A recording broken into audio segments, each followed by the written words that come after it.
Allahumma sholli sholatan kamilatan wa salim salaman tamman ala sayyidina Muhammadin alladhi tanhalu bihil uqadu wa tanfariju bihil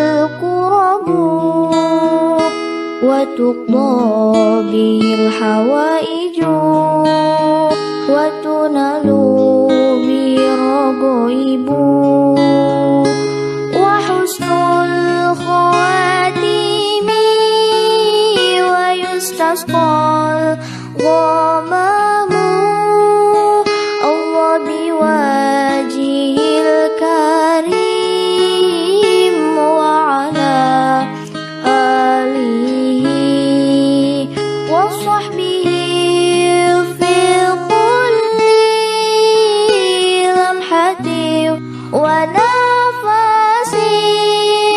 ونفسم بعدد كل ما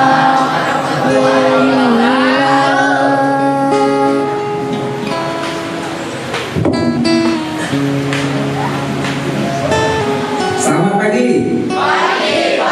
Pagi luar biasa. Alhamdulillahirabbil alamin. Wassalatu wassalamu ala asyrafil anbiya'i wal mursalin sayyidina wa maulana Muhammadin wa ala alihi wa ashabihi ajma'in. Subhanaka la ilma lana illa ma 'allamtana innaka antal alimul hakim. La haula wa la quwwata illa billahil aliyil azim. Alhamdulillah, kita panjatkan puji dan syukur kehadiran Allah Subhanahu wa ta'ala, karena dengan berkat rahmat dan hidayah Allah sehingga kita dapat bertemu kembali dalam rangka menuntut ilmu agama. Mudah-mudahan Allah memberikan kita petunjuk dan hidayah kita sehingga kita diberikan ilmu yang bermanfaat dunia dan akhirat. Amin ya rabbal alamin. Sebelum Bapak memulai pembelajaran hari ini, Bapak ingin mencek dulu kehadiran kalian. Siapa di antara kalian yang tidak hadir hari ini? Hadir semua. Alhamdulillah, semuanya lengkap ya. Jadi sebelum Bapak mulai, apakah kalian sudah melaksanakan tugas kebersihan? Ya. Alhamdulillah, mudah-mudahan setiap hari. Jadi sebelum pembelajaran kita pastikan bahwa kelas kita itu bersih, supaya dalam belajar kita tuh merasa nyaman, yalah, dan adem. Jadi kalau kelasnya bersih, belajarnya juga nyaman, yalah.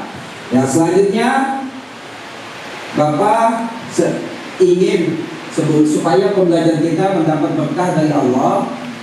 Kita mulai biasanya kita dengan berdoa, berdoa lah supaya kita diberikan Allah ilmu yang bermanfaat dunia dan akhirat. Nah, untuk berdoa silakan kepada teman kita ya, Bagas. Ya, siapa teman kita tadi? Ya, Gagas lah. Gagas memimpin doa. Silakan Gagas. Ya, kita berdoa bersama-sama. Kita mulai Gagas.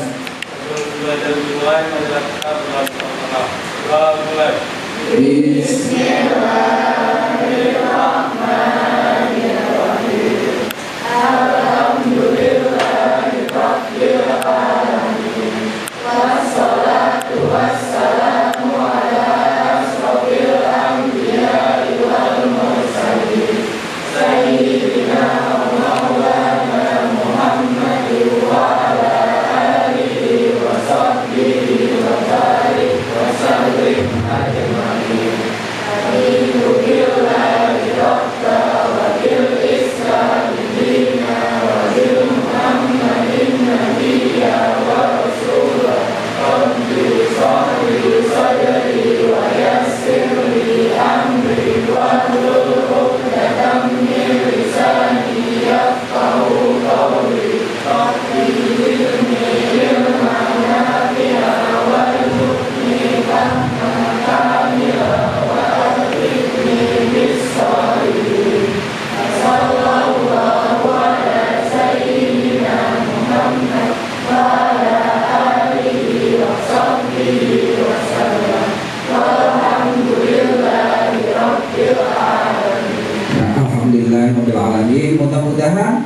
Dengan pembacaan doa tadi kita diberikan ilmu yang berkah, barakah dunia dan akhirat. Amin ya rabbal alamin. Ya, hari ini Bapak ingin memberikan materi pembelajaran pendidikan agama Islam yang menyangkut tentang akidah Islam atau akidah akhlak, masuk dalam pelajaran akidah akhlak dengan materi sifat-sifat yang wajib bagi Allah, pembagian sifat-sifat bagi Allah dan pembagiannya, sifat-sifat Allah dan pembagiannya. Nah, mengenai pelajaran hari ini diharapkan kalian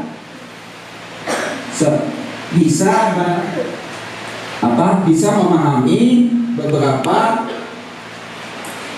tujuan pembelajaran yang Bapak ajarkan hari ini. Di antaranya siswa untuk hari ini bisa mengidentifikasi sifat-sifat wajib bagi Allah. Sifat-sifat wajib bagi Allah, yaitu sifat nafsiyah, sifat salbiyah, sifat ma'ani, dan sifat ma'nawiyah. Nah, jadi khusus tentu hari ini kita di samping kita memahami tentang sifat-sifat Allah, mengimani sifat-sifat Allah, juga kita bisa mengidentifikasi sifat-sifat yang wajib bagi Allah. Nah, juga siswa dapat menjelaskan tentang dalil-dalil dari sifat-sifat Allah tersebut, dari sifat-sifat yang wajib bagi Allah tersebut. Nah, mengenai pelajaran hari ini, kalau pelajaran yang kemarin, apakah kalian sudah bisa memahaminya? Alhamdulillah. Nah, baiklah.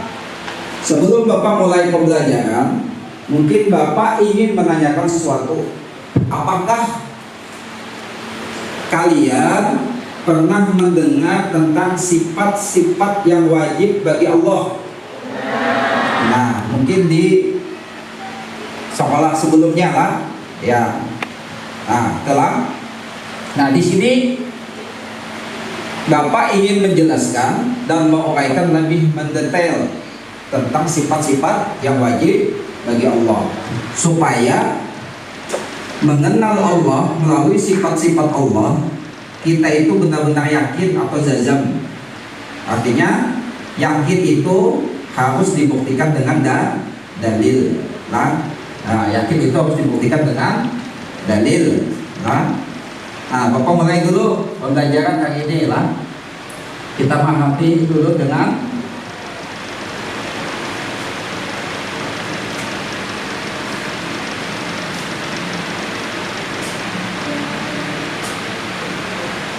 sifat-sifat wajib Allah. Nah, apa itu sifat-sifat wajib bagi Allah? Pengertian sifat wajib Allah. Apa itu pengertian sifat wajib bagi Allah? Sifat wajib bagi Allah ialah sifat wajib yang harus ada pada zat Allah. Artinya sifat itu mesti ada pada zat Allah. Karena zat Allah itu wajib ada, berarti sifat itu pasti ada, dan ditolak akal jika sifat itu tidak ada pada diri Allah. Makanya disebut sifat wajib. Nah, sifat wajib bagi Allah tadi sebagai bentuk kesempurnaan baginya.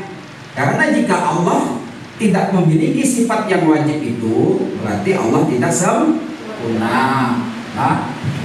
Nah, sifat-sifat wajib tersebut hanya ada pada zat Allah, dan tidak ada satupun yang menyamai dan menyerupainya.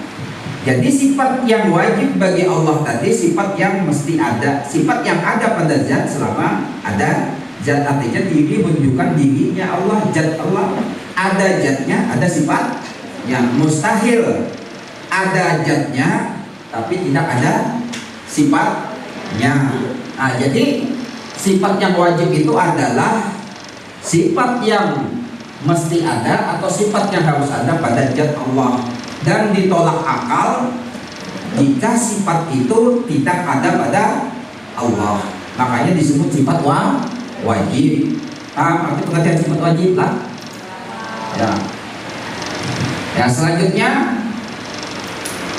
nah sifat yang wajib bagi Allah itu ada 20. Yang pertama wujud, yang kedua tidak, yang ketiga baqa, yang keempat mukhalafatuhu lil hawadis, yang kelima yamuhu bi nafsihi, yang keenam wahdaniyah, yang ketujuh qudrah, iradah, ilmu, hayat, sama, basar, kalam, qadirah, muridah, aliman, hayyan, sami'an, basiran, mutakalliman. Mungkin di antara kalian pernah mendengar ada lagu masih betul-betul pernah belajar. Coba kita coba. 1, 2, 3. Wujud kidam baqa mukhalafatul lil hawadisi qiyamu bi nafsihi padani qudrat iradah ilmu hayat sama bahasa kalam qadirah muridan aliman hayyan sami'an basiran mutakalliman. Ya, ulang sekali lagi. 1, 2, 3. Wujud tidak hawadisi qiyamuhu bi nafsihi wahdaniyah qudrat iradah ilmu sama dasar kalam qadirah muridan aliman hayyan sami'an basiran mutakalliman. Ya, alhamdulillah. Jadi Allah memiliki sifat yang wajib. Sifat yang wajib bagi Allah itu ada 20. Nah, di sini ada skema. Di sini ada skema. Sifat yang wajib bagi Allah yang 20 tadi diklasifikasikan, dikelompokkan menjadi 4. Yang pertama adalah sifat nafsiyah, yang kedua salbiyah, yang ketiga ma'ani, yang keempat ma'nawiyah. Telah. Nah, jadi dibagi menjadi 4, dikelompokkan menjadi 4. Yang pertama adalah sifat nafsiyah. Nafsiyah itu artinya diri. Sifat nafsiyah itu hanya satu, yaitu wujud. Nah, wujud artinya ada, mustahil tiada atau adam. Telah. Yang kedua adalah sifat salbiyah. Sifat salbiyah. Sifat salbiyah itu terdiri dari 5 sifat. Nah, itulah. Nah, sambil dicatat, Pak. Sifat salbiyah itu terdiri dari 5 sifat. 1, kidam, artinya sedia. Yang kedua baqo atau kekal. Yang ketiga mukhalafatuhu lil hawadis atau mukhalafatu lil hawadis. Yang keempat qiyamuhu binafsihi atau berdiri dengan sendirinya. Yang kelima wahdaniyah. Jadi yang 5 macam itu adalah termasuk dalam kelompok sifat salbiyah. Yang ketiga adalah sifat ma'ani. Sifat ma'ani itu terbagi 7. 1 qudrah, 2 imadat, 3 ilmu, 4 hayat, 5 sama, 6 basar, kalam. Yang ketujuh adalah kalam. Jadi qudrah, iradat, ilmu, hayat, sama, basar, kalam adalah sifat ma'ani. Nah, 1 ditambah 5 ditambah 7 sama dengan 13. Ditambah lagi 7 sifat ma'nawiyah. Yang pertama adalah muridan atau kaunuhu muridan, atau yang kedua adalah qadiran, muridan, aliman, hayya, sami'an, basiran, mutakalliman. Nah, ini masuk dalam kelompok sifat ma'nawiyah. 1 sifat nafsiyah, 5 sifat salbiyah, 7 sifat ma'ani, dan 7 sifat ma'nawiyah. Berarti ada 20 sifat yang wajib bagi Allah. Jadi sifat yang wajib bagi Allah yang 20 diidentifikasi atau dikelompokkan menjadi 4. Nafsiyah, salbiyah, ma'ani, ma'nawiyah. Paham lah? Ya, lanjut.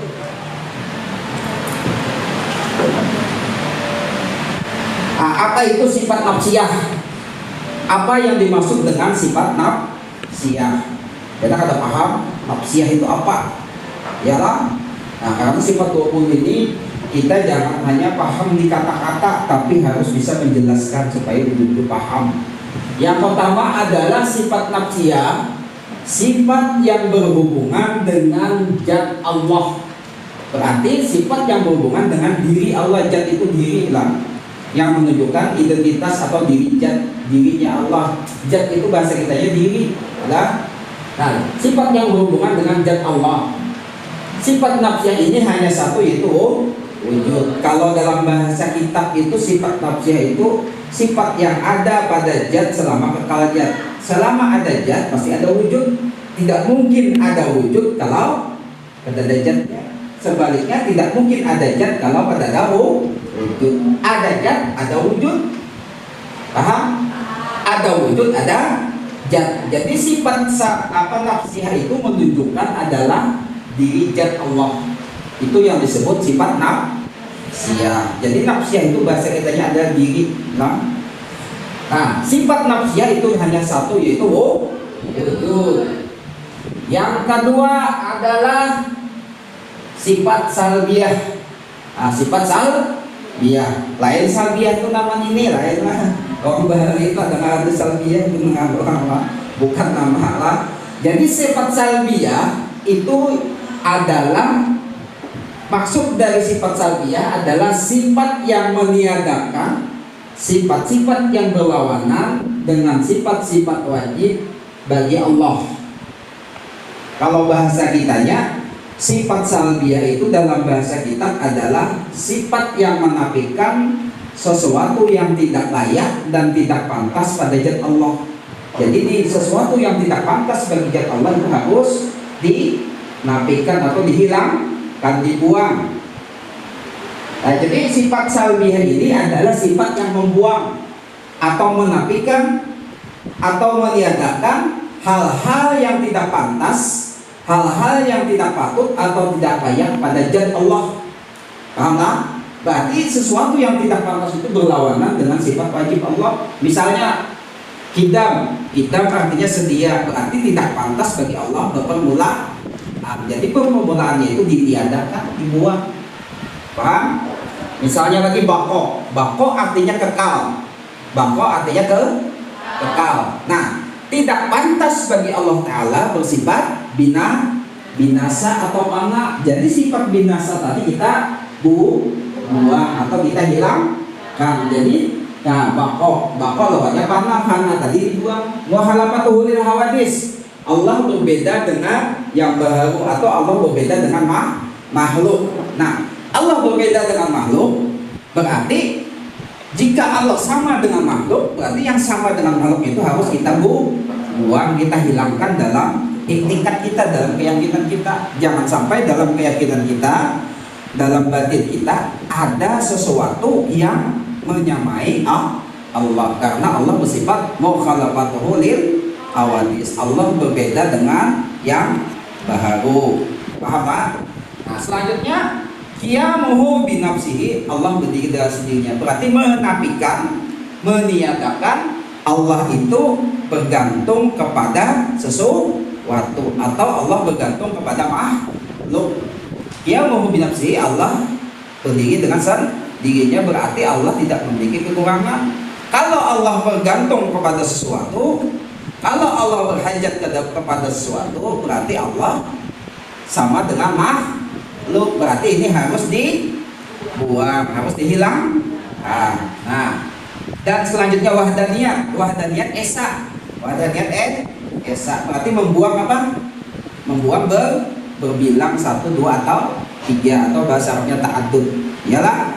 Nah, jadi wahdaniyah itu menafikan sesuatu yang berlawanan dengan wahdaniyat. Allah bersifat esa, berarti lawan dari esa adalah banyak, 2, 3, 4 dan seterusnya. Jadi sifat salbiyah adalah sifat yang meniadakan atau menghilangkan sifat-sifat yang berlawanan atau sifat-sifat yang tidak pantas, sifat-sifat yang tidak layak bagi zat Allah. Nah, itu yang disebut dengan pengertian sifat salbiyah. Yang ketiga, pengertian dari sifat ma'ani. Apa itu yang disebut sifat ma'ani? Sifat ma'ani ialah sifat yang berhubungan dengan perbuatan Allah.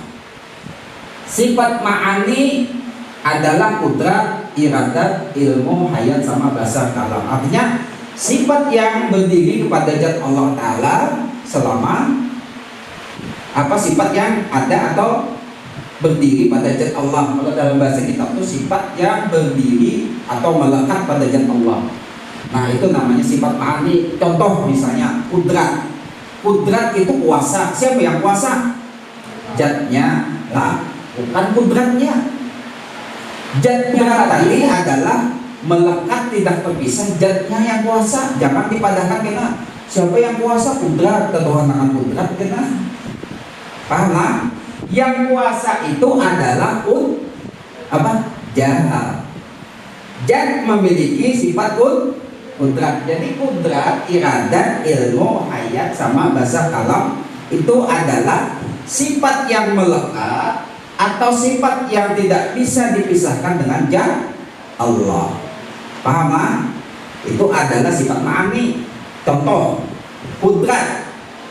Kudrat artinya kuasa. Siapa yang kuasa? Zatnya yang kuasa, bukan kudrat. Paham? Kudrat tadi hanya menjelaskan keadaan zat Allah itu kuasa.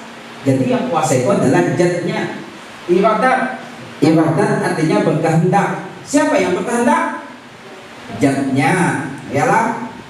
Jadi zat tadi sesuatu yang tidak bisa dipisahkan. Apapun sifat maknawi ma'ani adalah sifat yang melekat pada zat yang tidak bisa dipisahkan dengan zat.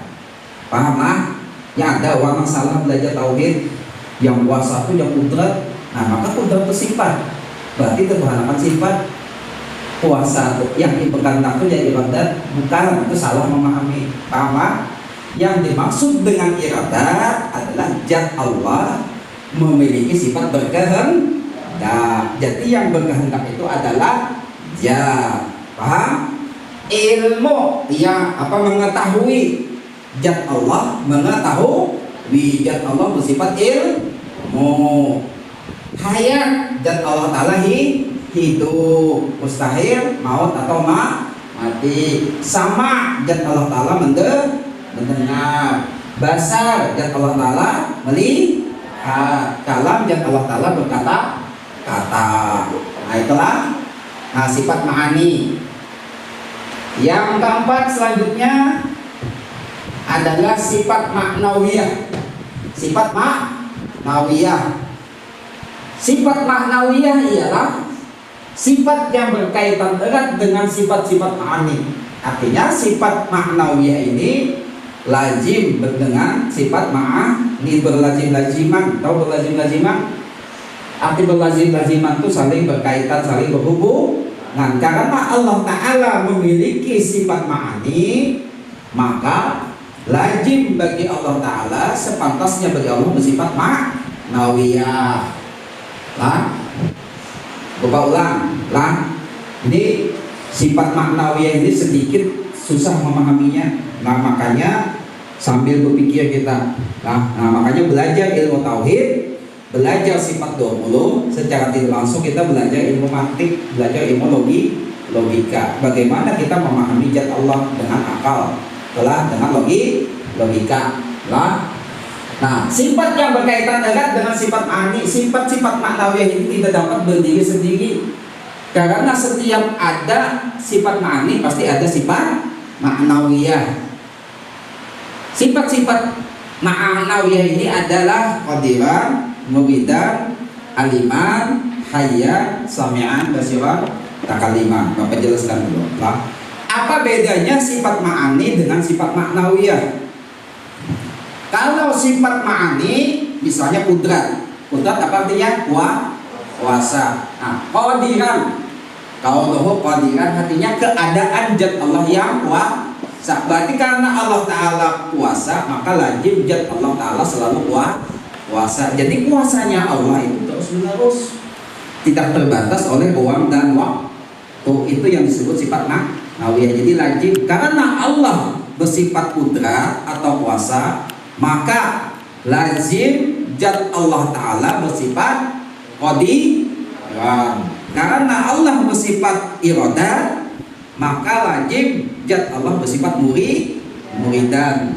Karena Allah Ta'ala bersifat ilmu, lazim Allah bersifat aliman. Karena Allah Ta'ala bersifat hayat, maka lazim zat Allah Ta'ala bersifat hayyan. Karena Allah Ta'ala bersifat sama, maka lazim Allah Ta'ala bersifat sami'an. Karena Allah Ta'ala bersifat basar, maka lazim bersifat basiran. Karena Allah Ta'ala bersifat kalam, maka lazim Allah Ta'ala bersifat mutakalliman. Nah, jadi sifat ma'ani dengan sifat ma'nawiyah itu laziman, tidak bisa dipisahkan satu kesatuan. Kalau sifat ma'ani menjelaskan zat Allah Ta'ala kuasa. Kalau sifat ma'nawiyah menjelaskan keadaan zat Allah Ta'ala kuasa tadi, kuasanya terus menerus, keadaannya tidak terbatas ruang dan waktu. Nah, misalnya puasa, gak apa puasa Allah, puasa terus, berarti kita ini setiap saat, setiap waktu, setiap detik, setiap menit tidak terlepas dalam kekuasaan Allah. Di dalam itikat tauhid, kita ini tidak terlepas dalam iradat Allah, dalam kehendak Allah. Jadi setiap apa yang kita lakukan itu semuanya dalam iradat Allah. Dan seterusnya tidak terlepas dalam pendengaran Allah. Jadi kita ini selalu dilihat dan didengar oleh Allah. Dan Allah itu juga selalu hidup, tidak terbatas ruang dan waktu. Hidupnya Allah kayak apa?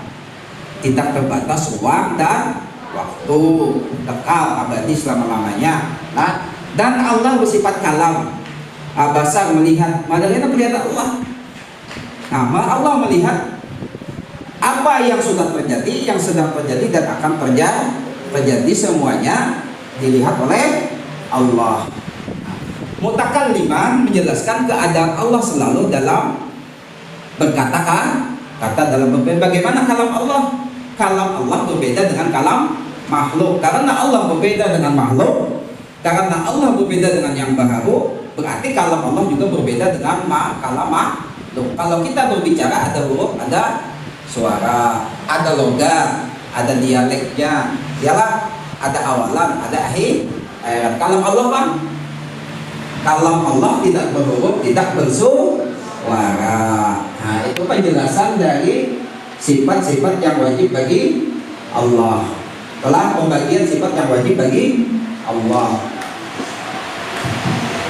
Ya.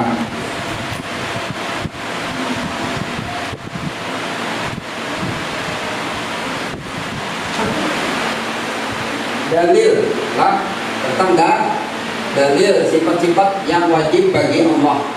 Setelah sifat-sifat yang wajib bagi Allah, yang pertama adalah wujud.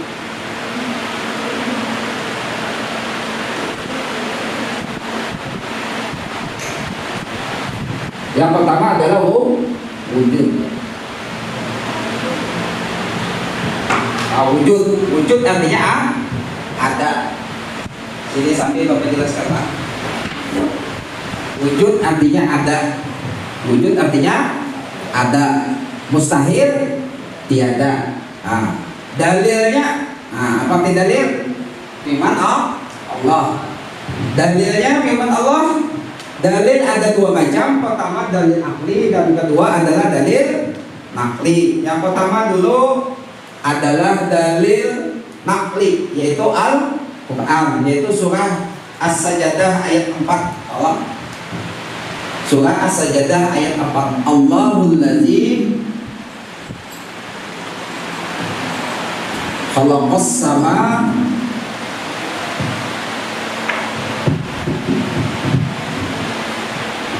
Allahul ladzi khalaqas sama wati wal arda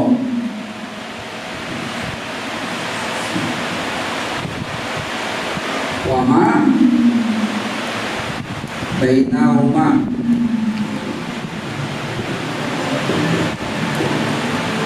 surah As-Sajdah ayat 4.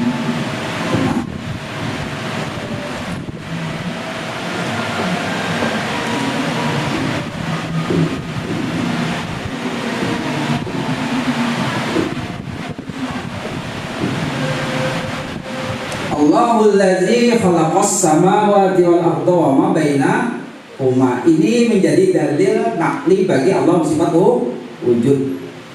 Allahul ladzi khalaqas samawati wal arda wa ma bainahuma. Allah lah yang menciptakan langit dan bumi. Nah, hal ini menjadi dalil, menjadi bukti Allah. Dalam Quran disebutkan, oh berarti alam ini diciptakan oleh Allah. Nah, secara akalnya mungkinlah alam ini terjadi dengan sendirinya, pasti ada yang menciptakan. Adanya rumah, adanya tukang. Yalah, bukti adanya rumah, adanya tukang. Tidak mungkin ada rumah tanpa ada tukang. Nah, sama aja alam semesta. Adanya alam menunjukkan adanya Allah. Tidak mungkin ada alam dengan sendirinya, pasti ada yang menciptakan. Lalu siapa yang menciptakan? Nah, lalu dalam Quran disebutkan Allahul ladzi khalaqas samawati wal arda wa ma bainahuma. Allah yang menciptakan langit dan bumi dan isi di antara keduanya. Nah, jadi ini menjadi dalil naklinya. Dalil aklinya tadi, tidak mungkin alam ini ada dengan sendirinya. Adanya alam menunjukkan alam ini berpermulaan, alam ini baru. Apa bukti alam ini berpermulaan? Berubah, kayu bisa jabuk, ya kan? Kulit bisa diliput, apalagi, besi bisa berkarat. Nah, perubahan pada benda tadi menunjukkan alam itu berpermulaan. Tidak ada di alam ini benda yang tidak berubah. Berarti setiap yang berubah, berarti dulunya tidak ada menjadi ada. Berarti alam ini menunjukkan ada yang menciptakan. Maka yang menciptakan wajib ada. Yang kedua adalah kidam. Kidam artinya dahulu atau permulaan. Zat Allah ada sebelum adanya sesuatu. Allah sudah ada, itu namanya kidam. Jadi kidam artinya apa tadi? Permulaan. Nah, apa dalilnya? Dalilnya dalam Quran adalah, nah, disebutkan huwal awalu wal akhiru. Huwal awalu wal akhiru. Al-Hadid ayat 3. Nah,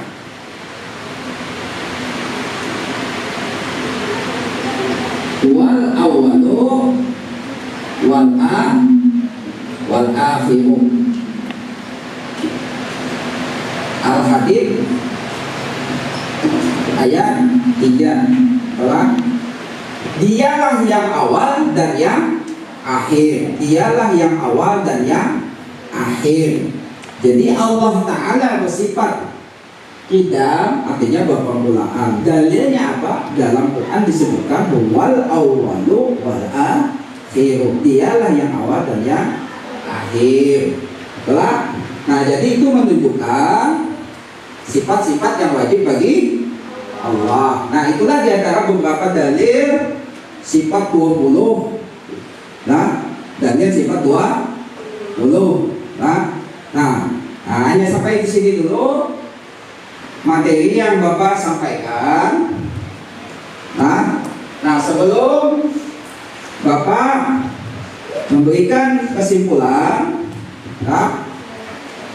Bapak ingin bertanya dulu kepada kalian. Ingin menanyakan dulu kepada kalian, apakah penjelasan yang Bapak sampaikan tadi sudah bisa kalian terima, sudah bisa dipahami? Dan bisa dipahami? Ya. Nah, untuk itu selanjutnya Bapak ingin memberi kesempatan kepada kalian kalau ada ingin menanyakan sesuatu tentang pembelajaran kita hari ini, silahkan. Yang ingin bertanya silahkan ngangkat tangannya, sebutkan namanya. Ya, Bapak silakan. Siapa yang bertanya angkat tangan? Ya, angkat tangan dulu, angkat tangan. Siapa yang ingin bertanya? Bapak, 1, 2, 3, 4, 5, 6. Ya, Bapak mulai dari sebelah sini dulu lah. Ya, silakan supaya kedengaran. Ya.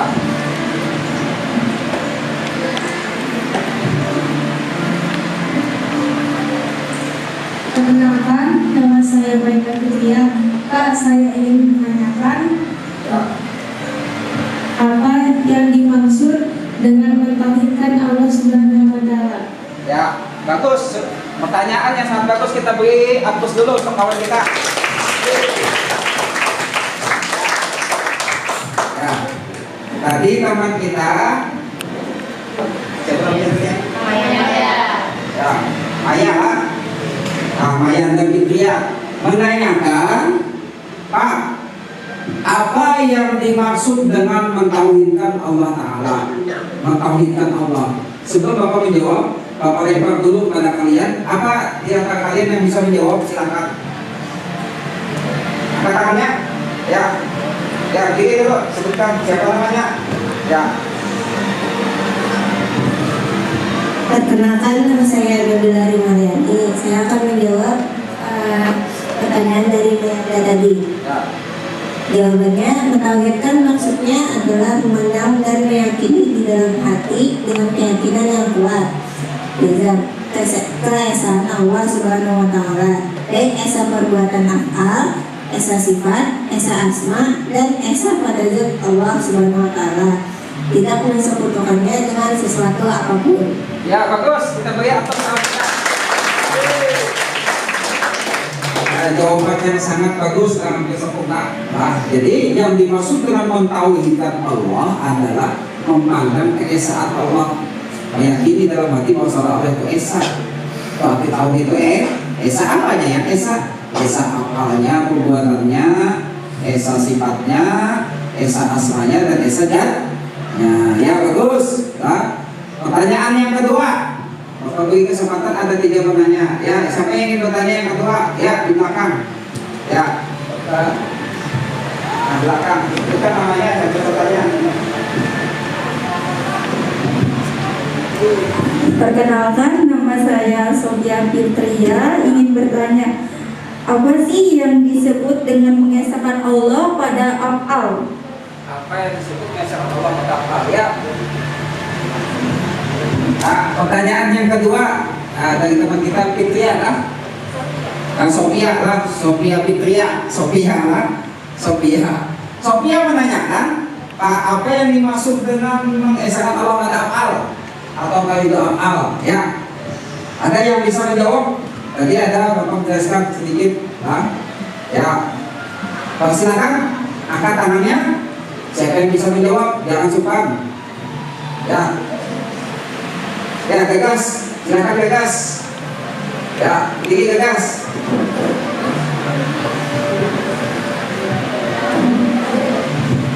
Perkenalkan, nama saya Gagas Sudaditomo.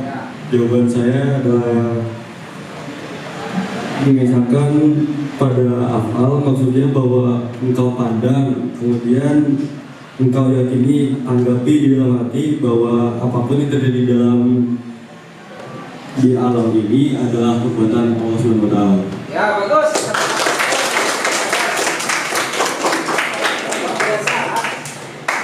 Luar biasa. Tadi teman kita Fitria, Sophie menanyakan apa yang dimaksud dengan mentauhidkan Allah pada af'al. Nah, dijawab oleh teman kita Gagas, mengisahkan Allah pada af'al. Af'al itu bahasa Arabnya perbuatan, artinya di dalam hati kita, apa yang kita lihat, apa yang kita dengar, kita tanggapi dengan hati kita. Semua yang terjadi di alam ini adalah perbuatan Allah. Jahat dan baik perbuatan Allah. Wallahu khalaqakum wa ma ta'malun. Allah lah yang menciptakan kalian dan apa yang kalian perbuat. Nah, jadi menunjukkan semua perbuatan dialami perbuatan Allah jahat kebaikan itu dalam pandangan hakikat. Nah, tapi kita bersyariat mana yang jahat, mana yang baik. Yang baik kita pakai, yang jahat kita buat. Tapi dalam batin kita jangan melihat semua yang terjadi itu sudah ketentuan Allah. Makanya dalam rukun iman yang ke-6 disebutkan khairihi wa syarrihi minallahi ta'ala, jahat dan baik semua datang dari Allah. Itu keyakinan kita dalam tauhid. Jadi orang yang bertauhid pada akal mengesahkan Allah pada perbuatan, yang dipandangnya dalam yakinnya, dalam batinnya adalah semua yang terjadi di alam ini adalah perbuatan Allah. Nah, ya. Di sini saya akan menjawab pertanyaan dari Nasia. Arti dari azali dan qadim itu adanya sesuatu sedia atau terdahulu sebelum alam dan isinya dan terciptakan. Ya, terus kita lihat.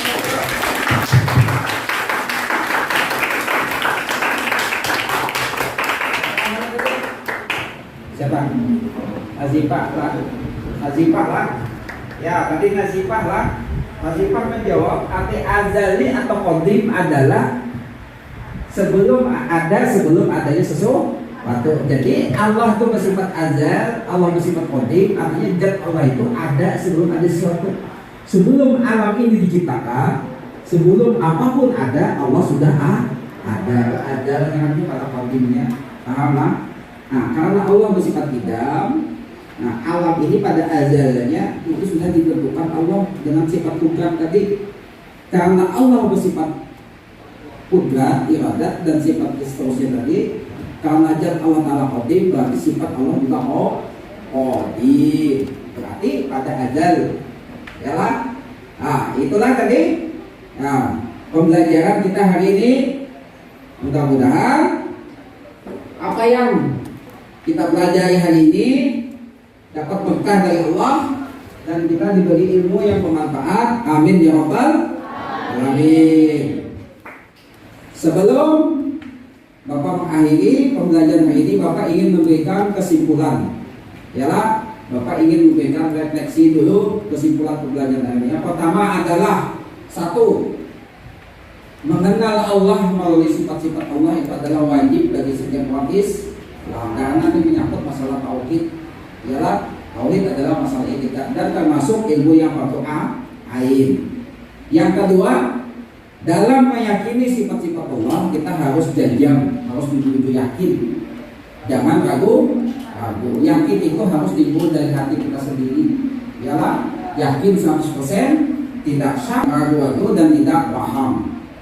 Yang ketiga, meyakini zat Allah supaya kita yakin atau jajam harus dibuktikan dengan dalil. Tahu dalil? Nah, dalil ialah keterangan. Ialah dalil itu terbagi dua macam.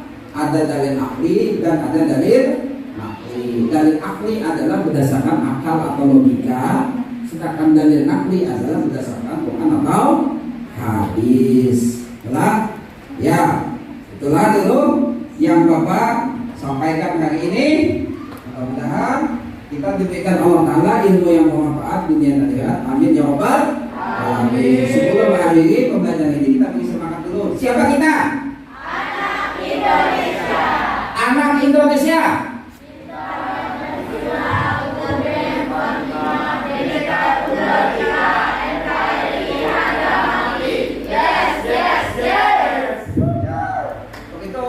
Kita beri apa dulu untuk kita semua.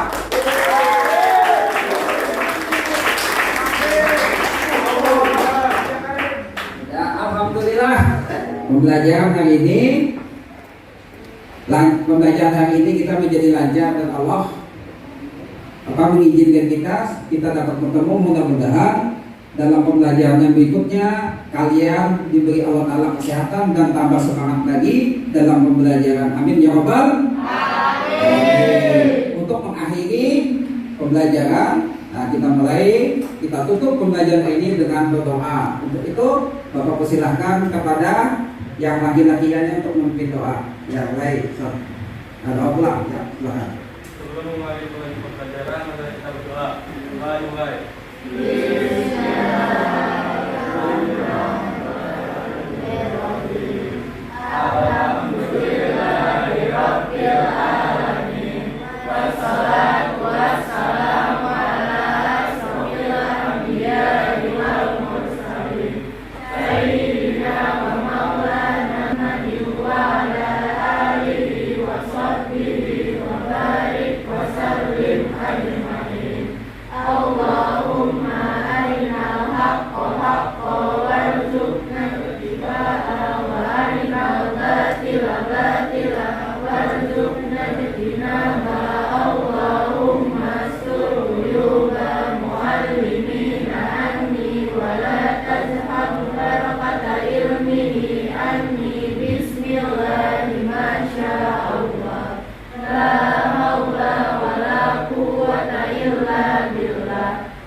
Alhamdulillahirabbil alamin. Wabillahi taufik wal hidayah. Mudah-mudahan pembelajaran hari ini dapat berkah rahmat dari Allah Subhanahu wa taala. Amin. Dan kita diberikan Allah ilmu yang bermanfaat dunia dan akhir.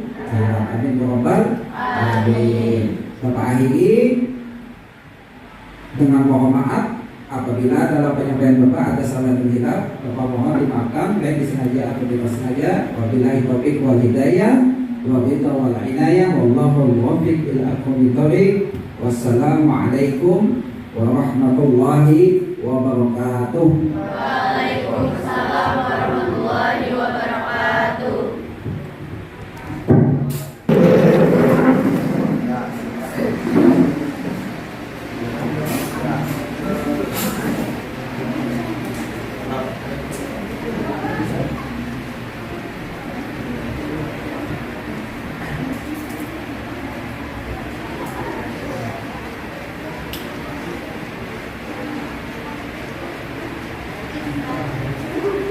Ya, oke.